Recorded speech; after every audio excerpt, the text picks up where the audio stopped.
अस्सलाम वालेकुम नाज़रीन, खबरन दोस्तों से जारी है। ब्रेकिंग न्यूज़ शेयर पैकेज तलार के ज़िले मिनी चंडे रोड ज़िले कंबर शहज़ार कोटा रोड से मेन बाईपास रोड हम भट्ठा नवा लगा की में नवा भट्ठा खोले करे सवारनि मंदनि खे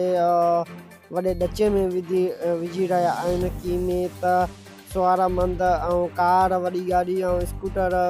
टपण लॻा आहिनि। हुननि जी खाक उॾरी करे हुननि जे अखियुनि में पए थी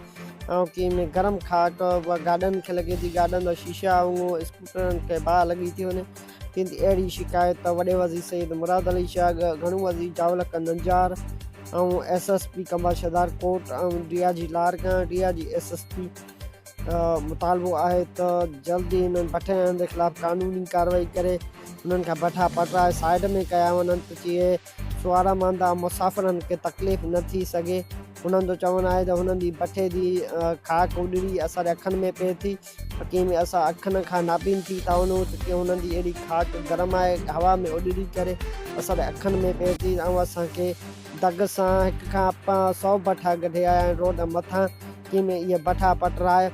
कुझु हुननि जे ख़िलाफ़ कानूनी कार्रवाई करे गैर कानूनी प्लाटनि में हटाए करे जीअं असांखे अहिड़ी सूरत तकलीफ़ खां बहाल करायो वञे त जीअं त अहिड़ा भट्ठा जीअं अॻिते लाइ का बि ग़लती न करे न हलाइनि रोड मथां, जीअं त हुननि जे ख़िलाफ़ कानूनी न कार्रवाई कई वेंदी त असां सॼी सिंध अंदरि इज़्ज़त मुज़ाहिरो कयो वेंदो। हुन चयो त इहे भट्ठा वॾे वज़ीर खे मुतालबो आहे त घणो वज़ीर खे त सिंध हुकूमत खे त जल्दी इहे भट्ठा हटाए करे पटराए रोडनि मथां किथे बि भट्ठा आहिनि गैर कानूनी, उन्हनि खे कानूनी कटारे में आंदो वञे।